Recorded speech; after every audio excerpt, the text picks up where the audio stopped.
நம்ம வாழ்ந்துட்டு இருக்கக்கூடிய இந்த பூமி மில்கிவே கேலக்சியில் இருக்குது.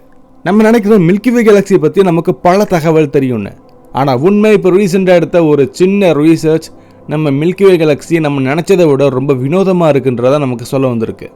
நம்ம என்ன நினச்சோன்னா மில்கிவே கேலக்சி ரொம்ப சீராக ரொம்ப பர்ஃபெக்டான ஒரு ஷேப்பில் இருக்கக்கூடிய கேலக்சி நினச்சோம். அதுவும் இது இன்னொரு கேலக்சியில் மெர்ஜ் ஆகலை அப்படிங்கிறத நம்ம நம்பிக்கிட்டு இருக்கோம். இப்போ ரீசெண்ட் ரீசர்ச் நம்ம ஆண்ட்ரோமேடா கேலக்சியோட இன்னும் 4 பில்லியன் வருடங்களில் மோதப்போரும் நம்ம கண்டுபிடிச்சோம். அதுக்கான ஆரம்ப புள்ளி இப்போ சின்ன குழம்பல்கள் காரணமாக இப்போது மில்கிவே கேலக்சி அதோடைய கிராவிடேஷன் புள்ளினால் இழுக்கப்பட்டிருக்கலாம் அப்படிங்கிற ஒரு விஞ்ஞான தகவல் ஒன்று வெளிவந்திருக்கு. எதனால கேலக்சி ரொம்ப குழம்பி இருக்கு? அந்த மெர்ஜ், அதாவது அந்த ஆண்ட்ரோமேடா கேலக்சியோட மோதக்கூடிய நிகழ்வு தொடங்கிடுச்சா? வாங்க நம்ம இந்த வீடியோவில் நம்ம முழுசாக பார்க்கலாம். அதுவும் நம்ம கேலக்சியில் இருந்து நம்ம பார்க்க போகிறதில்ல, கற்பனையாக பூமியை விட்டு வெளியே போய் கேலக்சியை மேலிருந்து பார்த்து நம்ம தெரிஞ்சுப்போம். நான் உங்கள் எல்பிகே, இது செனித் ஆஃப் சயின்ஸ்.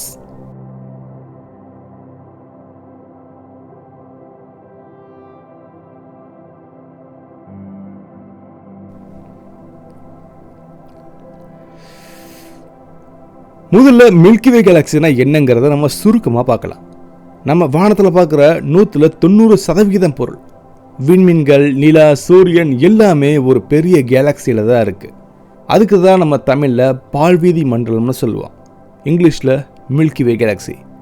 இதில் கோடிக்கணக்கான விண்மீன்கள், காஸ்மிக் டஸ்ட், டார்க் மேட்டர் எல்லாமே அடங்கியிருக்கு. இது 1 பில்லியன் கிலோமீட்டர் அளவு இருக்கக்கூடிய பிரம்மாண்டமான ஒரு டிஸ்க்.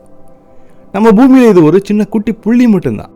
பழங்கால விஞ்ஞானிகள் ஒரு சின்ன மித்தை நம்பிக்கிட்டு இருந்தாங்க. மில்கிவே கேலக்சி ஒரு சீரான ஒரு பர்ஃபெக்டான வட்டமான ஒரு டிஸ்க். இதில் பல ஆர்ம்ஸ் இருக்குது, அது எல்லாமே ரொம்ப பர்ஃபெக்டாக இருக்கும்னு நம்பினாங்க. பட் அது உண்மையே இல்லை. அதாவது இதோடைய பர்ஃபெக்ட் ஸ்பைரல்னு நம்ம நினச்சோன்னா அது தப்பு. இப்போ new technologies, satellites, high power telescopes எல்லாமே யூஸ் பண்ணி நம்ம பார்த்த பிறகு தான் தெரியுது நம்மளுடைய மில்கிவே கேலக்சி ரொம்ப கிளம்பியாக பம்பியாக இருக்குது. அதாவது லம்ப்ஸ், ஹோல்ஸ், ரிப்பிள்ஸ், ட்விஸ்ட், வாப்ஸ் எல்லாமே ரொம்ப அதிகமாகவே இருக்குது. நம்ம கேலக்சி ஏன் இப்படி மாறிக்கிட்டே இருக்குது, ரொம்ப குழம்பி இருக்குது? அதுக்கு காரணம் பில்லியன்ஸ் ஆஃப் இயர்ஸ் ஃபுல்லாமே நடந்த ஒரு மிகப்பெரிய கேலக்சி மெர்ஜர்ஸ். பாஸ்டில் நம்ம பால்வீதி மண்டலம் ரொம்ப குட்டி கேலக்சியாக தான் இருந்துச்சு. அதை சுற்றி இருக்கக்கூடிய சின்ன கேலக்சிஸ் எல்லாமே இழுத்து ஒரு மிகப்பெரிய கேலக்சியாக வளர்ந்துச்சு. அதனால் கிராவிடேஷனல் டக் வந்து மில்கிவே கேலக்சியோட டிஸ்கை ரொம்ப அதிகமாக பிசைஞ்சிருக்கு. ஸோ ரிப்பிள்ஸ் வந்துருக்கு.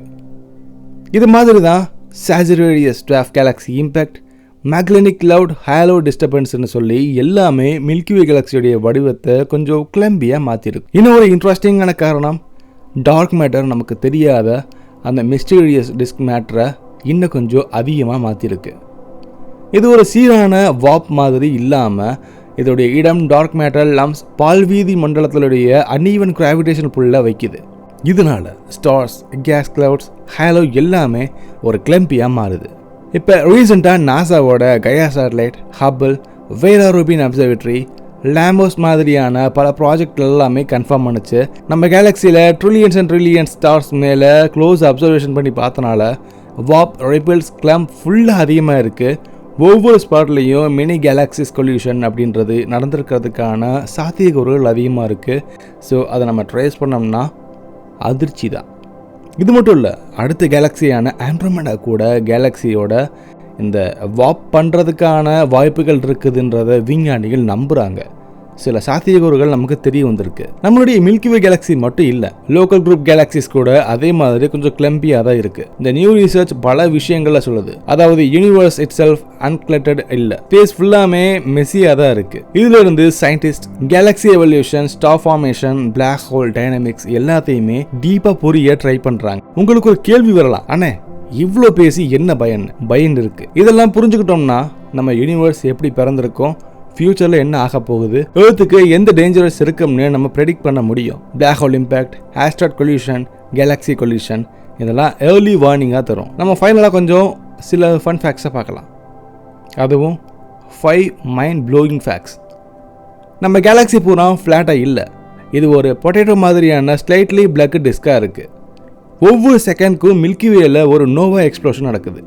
ஸோ ஒவ்வொரு செகண்டுக்கும் ஒவ்வொரு வெடிப்பு அப்படின்றது நம்மளை சுற்றி நடந்துக்கிட்டு தான் இருக்குது. நம்ம சோலார் சிஸ்டம் ஒரு வண்டி மாதிரி செயல்படுது. மில்கி வே கேலக்சியில் ஒரு செகண்டுக்கு 220 கிலோமீட்டர் அப்படின்ற ஸ்பீடில் நம்மளுடைய சாச்சுரேரியஸ் ஏ ஸ்டார்ன்ற ஒரு பிரம்மாண்டமான பிளாக் ஹோலை மையமாக வச்சு ரொம்ப வேகமாக நகர்ந்துக்கிட்டே இருக்குது. அதே நேரம் ஹேலோவில் ட்ரில்லியன் டார்க் மேட்டர் லேம்ப்ஸ் ரூம்ஸ் ஆகுது.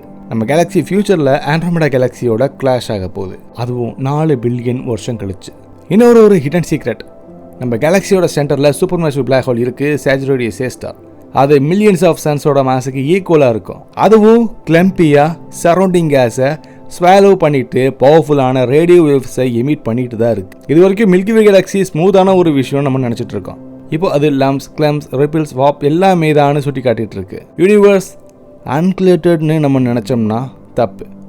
அது ஃபுல்லாக மெஸ்ஸியாகவும் கொஞ்சம் வினோதமான பியூட்டியாகவும் தான் இருக்குது. இப்படி யூனிவர்ஸை பார்த்தாலே அவ்வளோ அற்புதம். நம்ம மில்கி வே கேலக்சி பற்றி உங்களுக்கு என்ன ஒரு ஷாக்கிங் ஃபேக்ட் தெரிஞ்சிருக்கு இந்த வீடியோ மூலியமாக மறக்காம நீங்கள் கமெண்ட்டில் சொல்லுங்கள். இந்த வீடியோ உங்களுக்கு பிடிச்சிருந்தா லைக் பண்ணிடுங்க. இதே மாதிரி பல விஷயங்கள் உங்கள் ஃப்ரெண்ட்ஸ்க்கு தெரியும்னா ஷேர் பண்ணுங்கள். ஃப்யூச்சரில் கண்டிப்பாக நம்ம இன்னொரு காஸ்மிக் சீக்ரெட்டை பார்க்க போகிறோம். ஸோ அடுத்து இதே மாதிரியான இன்னொரு பயணத்தில் கண்டிப்பாக நம்ம சேர்ந்து பயணிக்கலாம். பாய்.